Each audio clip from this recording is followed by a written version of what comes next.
Tonight, a man charged over an alleged crime spree. The ALP's call for a bulk billed GP clinic in Mackay. A meningococcal warning for parents. And the night of nights for Whitsunday tourism. This is 7 News with Joanne, Desmond and Nathan Spurling. Good evening, thanks for joining us. Good evening.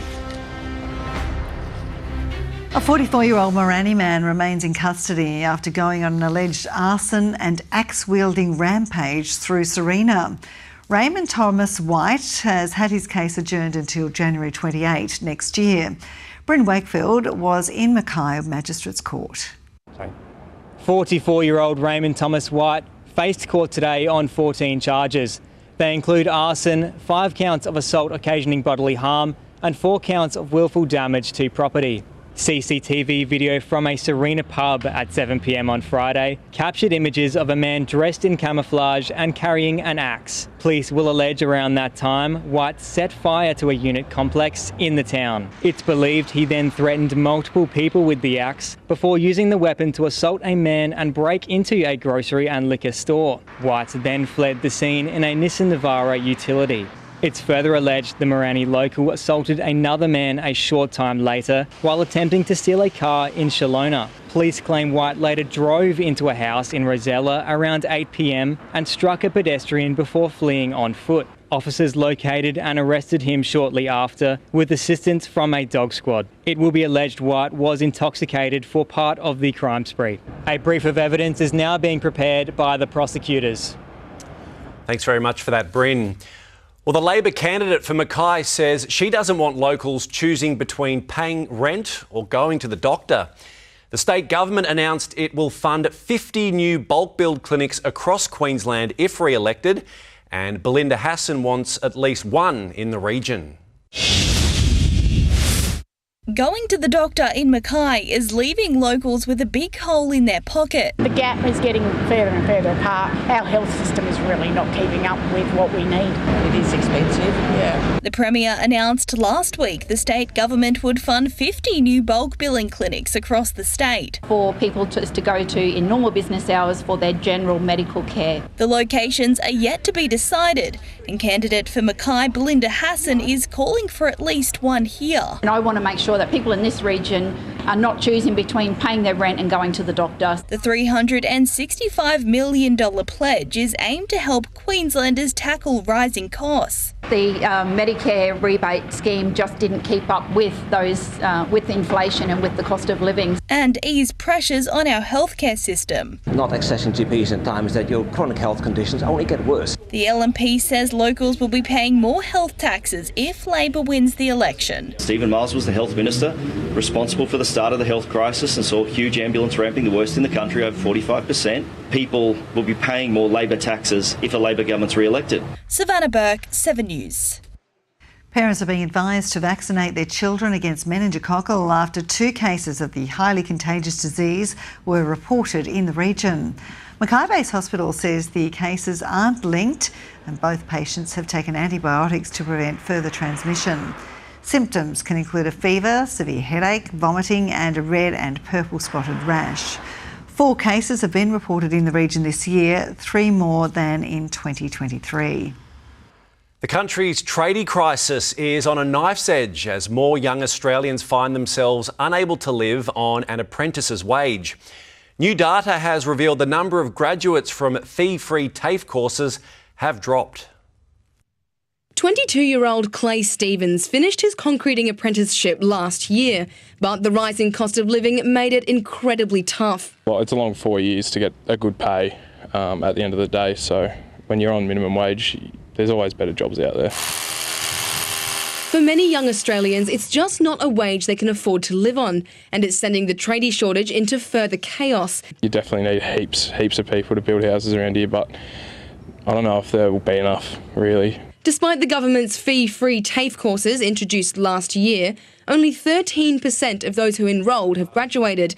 The pay is extraordinarily positive once you are skilled, but in that lead up to a skilled traineeship, it is very difficult for young people these days, and something needs to be done to address that. Australia needs an extra 90,000 skilled tradies in the next 3 months if the government's going to reach their housing targets. But industry leaders say that achieving that requires a targeted approach. We need to balance the pool between attracting locals and building our locals and training and developing them, and also the stopgap short-term quick solution of bringing in skilled migrants who then need their own housing and their own infrastructure. It's a stance echoed by the opposition. The government's not prioritising the skills that we need in the economy, particularly to build houses. They can put these skills on a list and make it a priority to bring construction tradies to Australia. Brooke Young, 7 News. A truck transporting a Morani woman's home has caused delays for motorists along Mackay-Yangala Road. It almost blocked the entire road, with reports traffic was backed up for kilometres. Drivers pulled over to make way as the truck crawled across narrow bridges on the 30-minute trek to Finch Hatton Gorge. Hundreds of people danced the night away on Daydream Island to celebrate the annual Whitsundays Tourism Awards. And the region's best tourism operators walked away with some major wins and some flash new hardware. It was the night of nights for a world-class destination. As the sun set on Saturday night, guests arrived by ferry for the annual Tourism Whitsunday Awards. 370 people came, which is very close to our biggest ever tourism award. The women dressed in silk gowns and sparkly frocks. The men were also dapper. There was even a prize for those who went the extra mile, like Nathan Fleming from ocean rafting in his blue sequin top. But the real star of the show was Daydream Island. We're only half an hour from the mainland, so super easy to get across. 31 awards were handed out, and 11 of those businesses were inducted into the Hall of Fame. We did well. Honestly, everybody, the standard in the Whitsundays is fantastic. And one of the most hotly contested awards of the night was won by Red Cat Adventures. We also won the Adventure Tourism Award, which is an amazing achievement. It's one of those really high awards, a big competition. The Whitsundays Mayor says tourism is the heartbeat of the region. 1 in 3 jobs in the Whitsunday region comes from the tourism sector. The tourism industry works so hard and they contribute so much to the Moyargo economy. Georgie May Walker, 7 News.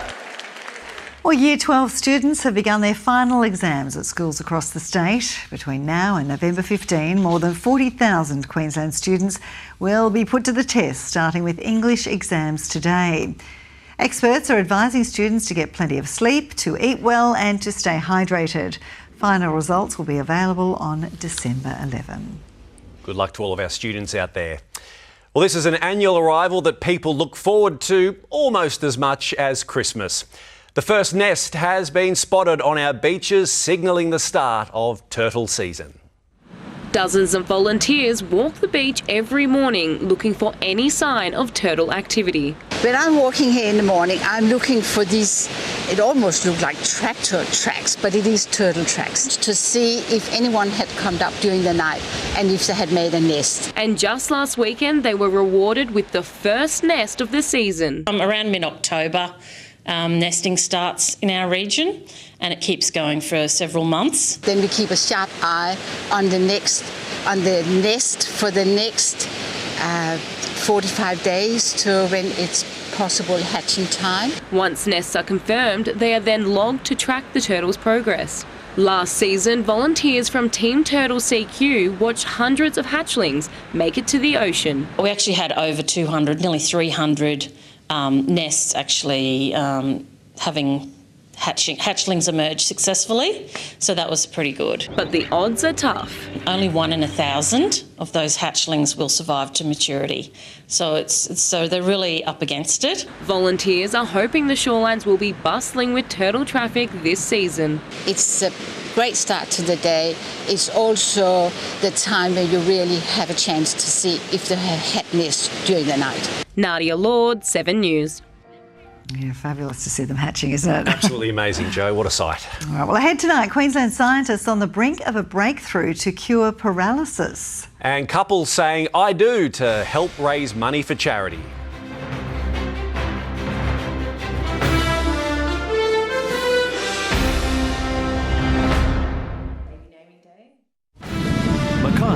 to 7 News to keep up to date on local issues.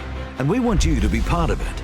If there's something happening in your street, your suburb, we want to know about it. Send us a message or drop us an email. And thanks for joining us here on 7. Queensland scientists believe they're close to a cure for paralysis using nerve cells from a patient's nose. A world-first human trial will begin next year, offering hope to millions of people across the world. Perry Cross broke his neck playing rugby 30 years ago. The incident left him a quadriplegic, unable to move from the neck down. It's hard every day. That's why he started the Perry Cross Spinal Cord Foundation to work towards finding a cure for paralysis.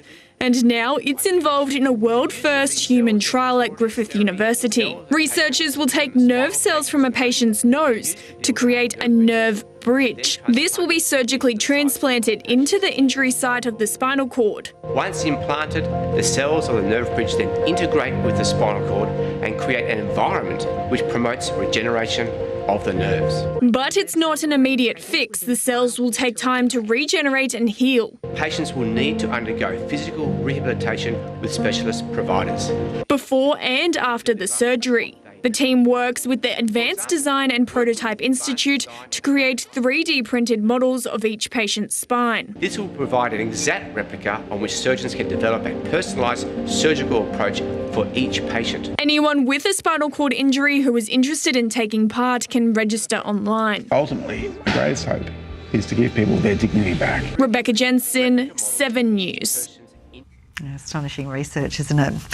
Well, the Supreme Court in Bowen has turned 150. The original court, which wasn't much more than a hut, was replaced by the current building, which was officially opened in 1874. The first court sitting was February 1875. A smoking ceremony was held today to mark the historic occasion, followed by a combined ceremonial sitting of the Supreme, District and Magistrates Courts. 7 couples have eloped for a fundraiser to say "I do" to help sick children and their families. What was billed as an epic elopement raised thousands of dollars for Ronald McDonald House.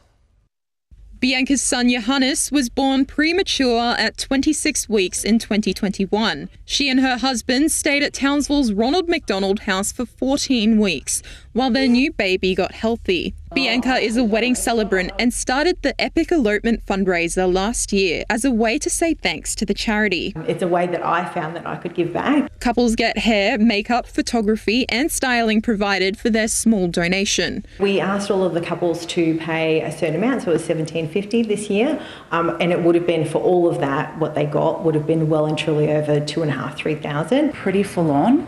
So 30 minutes for hair, 30 minutes for makeup. There were 7 couples who participated. Bride Madison Wynn says she loves knowing she's made a difference. Couldn't think of a better way to do it. The event raised more than $15,000. So this money will just go towards supporting the nearly 4,000 families that RMHC North Australia supports every year. And Bianca hopes even more couples will sign up next year. I also have a Facebook group, so you're welcome to join that and get all the updates. Georgie May Walker, 7 News. What a fantastic idea for a fundraiser. I'm sure Bianca will have people lining up for the next one. There'll be more than 7 couples next year for sure, Joe. All right, let's have a look at sport. Nathan, the Jillaroos, they've arrived in New Zealand. They have, Joe. That's where they're facing the Kiwi Ferns on Sunday, and the Aussies would love for cowboy Jakaya Whitfeld to continue her try-scoring run as the Mackay Meteorettes unveil their new coach for next year's NBL 1 North.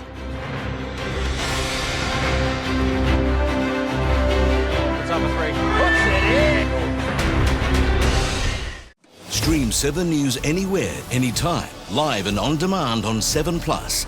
And with 7news.com.au, you'll know the news now. And welcome back for all of tonight's sport. The Kangaroos can secure a place in the Pacific Championship final this Sunday in New Zealand by avenging last year's 30-0 loss to the Kiwis. It comes after they held Tonga scoreless in their opening game, which was also Tom Dearden's debut in the green and gold.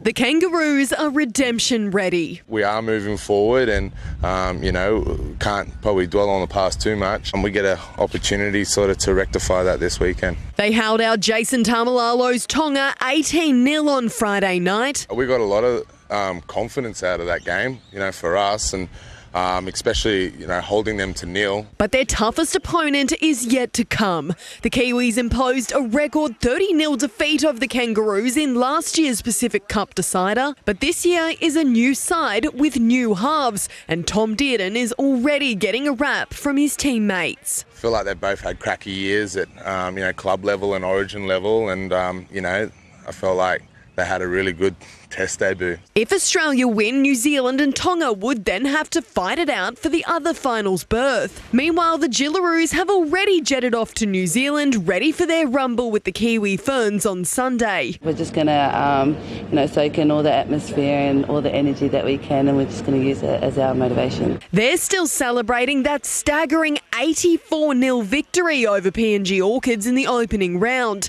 Cowboy Jakaya Whitfeld ran riot. 5 tries, 20 points, 7 tackle breaks and 197 run metres. Wide out towards Whitfield. Now she has 5. It puts Australia on top of the Women's Pacific Cup leaderboard. We don't take any team lightly, and we know not to stay complacent, and that's our big thing. Emma Halliday, 7 News. Sticking with league, and the Mackay Cutters have locked in the club's reigning players' player for another year. Rayden Burns has signed on for his 5th season in the Sugar City. He took part in all 20 games this season, scoring 5 tries. And while he mostly played at fullback, he did transition into the halves in the last 2 games. His kicking game was quite good, him and Gilly for that matter. The kicking game was quite good, stayed on task, which shows a lot of maturity. And pre-season will begin next month. Meanwhile, the Mackay Meteorettes have locked in their new head coach for next year's NBL 1 North season. Ross Jensen steps up to the role after spending the last decade running the club's junior rep program. The Meteorettes haven't made the finals since 2022, and they're hoping Ross Jensen will be the man to change that in next year's NBL 1 North. Something I'm very proud of is representing Mackay and the community.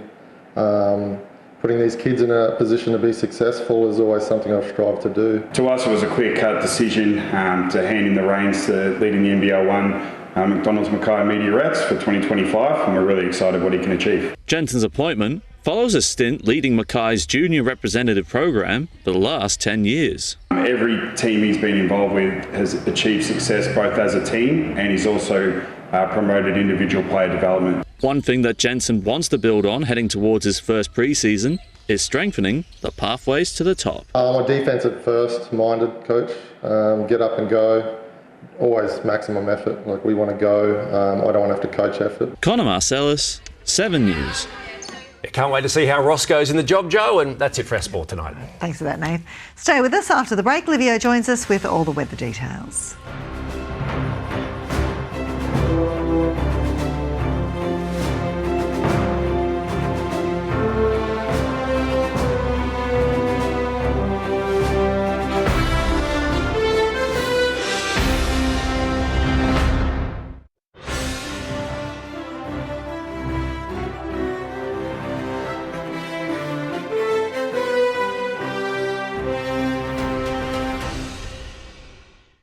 G'day, Livio, Regano with tonight's weather. It's been a very quiet day across Queensland on the rainfall front. Virtually nothing at all falling out of the sky. A couple of little spots here and there on radar, but very dry generally.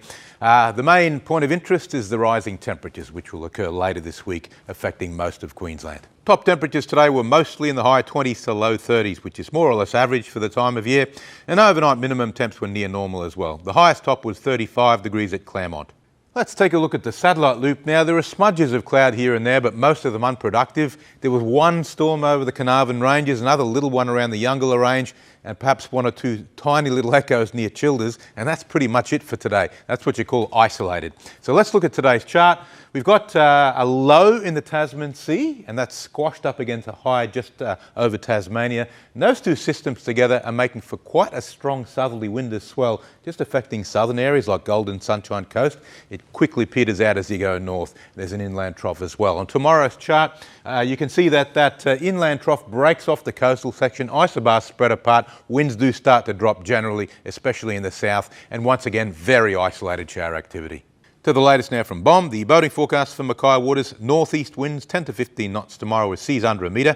Then we've got a straight northerly at 15 to 20 knots blowing for both Wednesday and Thursday. Tomorrow starts out with an early morning low tide, followed by a modest swing to the top of the tide later in the day. Full moon's well behind us now, so it's not that big a tide. Central Coast and Whitsunday is a partly cloudy day with a few showers. For Mackay, it's 21 to 30 degrees, Bowen also 30, Proserpine 32. And for the Central Highlands and Coalfields, slight chance only of a shower. Emerald 19 to 35 degrees, Claremont also 35, Moranbah 34. Looking ahead for Mackay, rising temperatures will peak in the 30s on Friday ahead of a cooler change on Saturday. The chance of any rain is quite small, enough to take a chance on the great outdoors. It's the middle of spring, folks, and in Queensland that means bushfire season, regardless of any recent rain we may have had. 3 basic ingredients are needed to get a bushfire going: high temperature for ignition, low humidity to keep the fuel dry, and strong wind to oxygenate and spread the flames. In Queensland, this combination is most likely from September through November, just before the start of the summer rains, when rapidly rising temperatures ignite the leaf litter left over from the dry season. Catch you later, folks. Have a nice evening, and now it's back to the team. Great, thanks for that, Livio. And that's all from us for this Monday. Thanks for your company. And if you'd like to see anything from our news again, there's replays over on 7+, or you can download the 7 News app. So from everyone here at the team, enjoy the rest of your night. Good night. Good night.